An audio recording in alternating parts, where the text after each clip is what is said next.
So guys आज की Monday night raw जो हो रही थी Savannah Georgia and Market Arena से वो फाइनली एंड हो चुकी है। तो चलिए एक बार नजर मार लेते कि आज हमें यहाँ क्या कुछ देखने को मिला। एंड नाउ आप देख रहे हैं रेसलमैनिक्स एंड सब्सक्राइब करना तो बनता है। तो शो की धमाकेदार शुरुआत होती है लडविग काइजर से जो द किंग जनरल को इंट्रोड्यूस करते हैं। गंतर इसके बाद सेलिब्रेट करते हुए रिंग में आते हैं और कहते हैं कि जितना चाहे बू कर लो आप लोग, लेकिन इससे ये फैक्ट नहीं बदलेगा कि मैंने सैटरडे रेंडी ऑर्टन को हरा दिया है और मैं बन गया हूँ किंग ऑफ द रिंग। और हाँ, अब मुझे टाइटल मैच भी मिलने वाला है समर स्लैम। कोई भी उसके बारे में कुछ नहीं कर पाएगा। देखो जब इंटरकॉन्टिनेंटल की प्रेस्टीज कम हो रही थी ना, तो मुझे सामने आना पड़ा। मैंने उसकी वैल्यू बढ़ाई और वही कुछ किंग ऑफ द रिंग के साथ हो रहा था, तो मुझे उसकी जान बचानी पड़ी। अब वर्ल्ड चैंपियनशिप के साथ भी वही हो रहा है। उसकी प्रेस्टीज कम हो रही है, तो मुझे सामने आना ही होगा क्योंकि उसे जीतने वाला एक शॉर्टकट सा बंदा है। और क्या नाम है उसका? हाँ, डेमियन प्रीस्ट। जिसके बाद डेमियन प्रीस्ट भी वहां आ जाते हैं। डेमियन प्रीस्ट कहते कि अच्छा, शॉर्टकट लेने वाला, मनी इन द बैंक, ये बात है क्या? देखो ये बोल भी कौन रहा है? तुमने किंग ऑफ द रिंग में कुछ नहीं जीता और ना कुछ प्रूव किया है तुमने। रेंडी ऑर्टन को नहीं हराया तुमने। हम सब ने देखा कि वो सारी चीजें कैसे हुई, लेकिन कोई बात नहीं, तुम्हें मैं सिखाऊंगा कि बिजनेस कैसे किया जाता है। जिसके बाद गंतर कहते हैं कि भाई मुझे घंटा फर्क नहीं पड़ता, बस मुझे फैक्ट दिखाई देते हैं। और फैक्ट तो यही कहता है कि समर स्लैम में मैं चैंपियन बनने वाला हूँ और हम दोनों एक दूसरे के साथ लड़ने वाले हैं फॉर द टाइटल। फिर डेमियन कहते हैं कि इट्स ओके फाइन, मुझे पता है तुम क्या कर सकते हो। देखा मैंने तुम्हारा आईसी टाइटल रेन, बहुत ही कमाल का था, बट तुम मुझे क्या सिखाओगे यार वर्ल्ड चैंपियनशिप के बारे में? क्या तुमने कभी कोई वर्ल्ड चैंपियनशिप जीती भी है? जिसके बाद वहां पर ड्रू मैकिंटायर भी आ जाते हैं और वो कहते हैं कि भाई सीएम पंक का रिटर्न मेरी वजह से फेमस हुआ। अगर मैं ही उसे हर्ट नहीं करता तो आप लोग थोड़ी ना उसके बारे में बात करते। लेकिन पता है अब जब हम आगे बढ़ चुके हैं तो मुझे याद आता है कि मेरे पास भी एक चैंपियनशिप मैच आने वाला है। और यूके के बारे में खास बात बताऊं तो डेमियन प्रीस्ट मैं तुम्हें हराने वाला हूँ।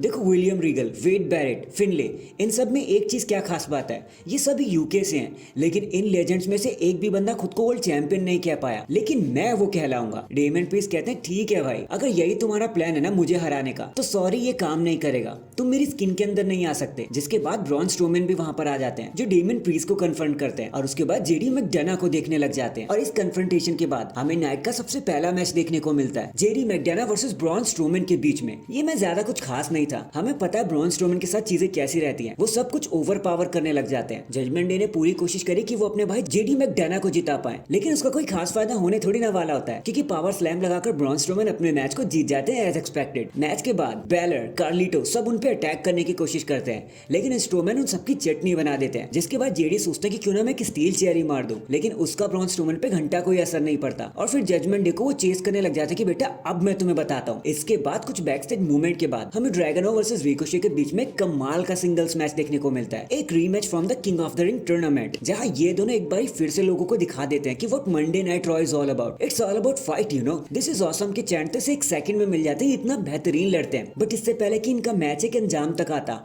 ब्रॉन ब्रेकर वहां पे आके सबको स्पीयर देने लगते हैं और आउट ऑफ कंट्रोल हो जाते हैं। जिसके बाद एडम पियर्स वहां पे आ जाते हैं ऑफिशियल्स के साथ और ब्रॉन ब्रेकर को रोकने की कोशिश करते हैं। और एडम पियर्स ब्रॉन ब्रेकर से पूछते हैं कि भाई तेरी प्रॉब्लम क्या है। देन हमें एक लेंथी बैकस्टेज मूवमेंट के बाद जो बिल्कुल भी खास नहीं था, हमें एक टैग टीम मैच देखने को मिलता है Authors of Pain versus the Creed Brothers के बीच में। बताने को ज्यादा कुछ खास है नहीं, हैवी मोमेंटम के चलते एओपी अपना लीजन ऑफ डूम लगा देते और मैच को जीत जाते हैं। फिर हमें बैकस्टेज में रे मिस्टीरियो देखने को मिलते हैं जो कहते हैं कि कार्लिटो, हमने तुम्हें खुली बाहों से स्वागत किया एलडब्ल्यू में, लेकिन तुमने हमें ही धोखा दे दिया। तुम जलते हो कि कैसे ड्रैगनली आगे बढ़ते जा रहे थे, तुमसे आगे निकलते जा रहे थे, तुमसे वो बर्दाश्त नहीं हुआ, इसलिए तुमने वो रास्ता चूज कर लिया जो तुम्हें नहीं चुनना चाहिए था। लेकिन आज जब हम एक दूसरे से लड़ेंगे तो तुम्हें रे मिस्टीरियो दोस्त नहीं मिलेगा, बल्कि तुम्हें पता चलेगा कि एलडब्ल्यू को धोखा देने का अंजाम क्या होता है। नेक्स्ट हमें शेमस देखने को मिलते हैं जो रिंग में आते हैं और कहते हैं कि देखो king of the ring was great, लेकिन एक प्रॉब्लम थी कि वहां पे किंग शेमस नहीं थे। और वो किसकी वजह से हुआ? Because of that stupid Ludwig Kaiser. जिसके बाद काइजर टाइटन ट्रॉन पर दिखाई देते हैं, लेकिन शेमस उनकी बात सुनने वाले कहाँ थे? वो कहते हैं कि बेटा तुझे मैं बताता हूँ। जिसके बाद शेमस उनके पीछे उन्हें मारने आ जाते हैं और इन दोनों के बीच में घमासान फाइट हो जाती है। जिसके बाद एडम पियर्स आकर इनको रोकने की कोशिश करते हैं और फैंस कहते हैं कि भाई रोको मत,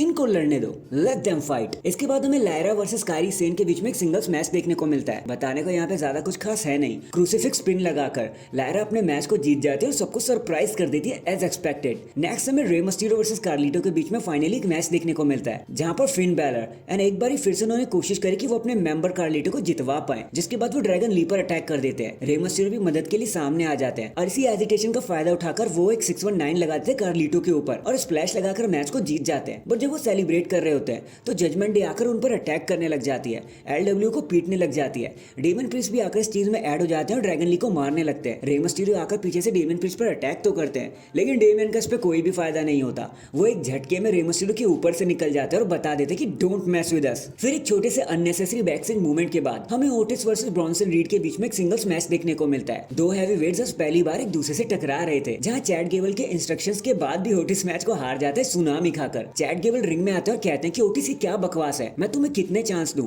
तुम कुछ नहीं कर पा रहे हो, लेकिन अब तुम्हें सजा मिलेगी। जब वो ओटिस को बेल्ट मार रहे होते हैं तो पहले डुपरी उन्हें रोक देती है और गुस्से में वहां से चली जाती है। फिर सैमी ज़ेन वहां पर आ जाते हैं और कहते हैं कि भाई तुम्हारी प्रॉब्लम क्या है चैड, तुम अपने फेलियर्स को दूसरों पर क्यों थोप रहे हो, तुम खुद तो जीत पाते नहीं और दूसरों को सजा दोगे। ओटिस तुम कब तक ये सब सुनते रहोगे, तुम्हारे अंदर अपने लिए सेल्फ रिस्पेक्ट खत्म हो गई है क्या, यही सुनना चाहते हो। लेकिन इसके बाद ब्लाइंड साइडेड अटैक कर देते हैं चैड गेबल सैमी ज़ेन के ऊपर एंड उन्हें मारना शुरू कर देते हैं। इनके बीच में घमासान फाइट हो जाती है।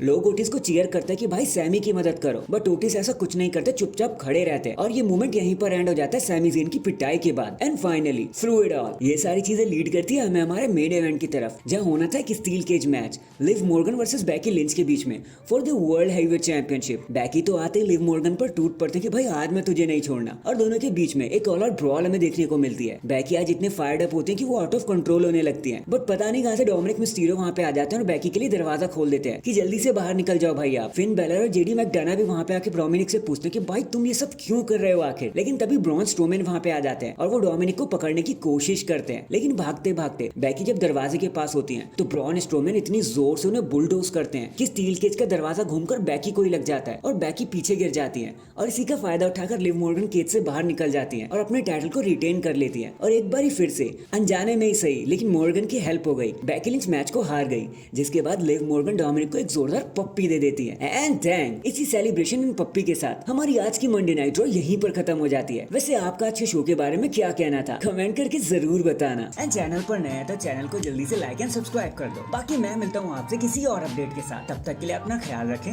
और खुश रहें।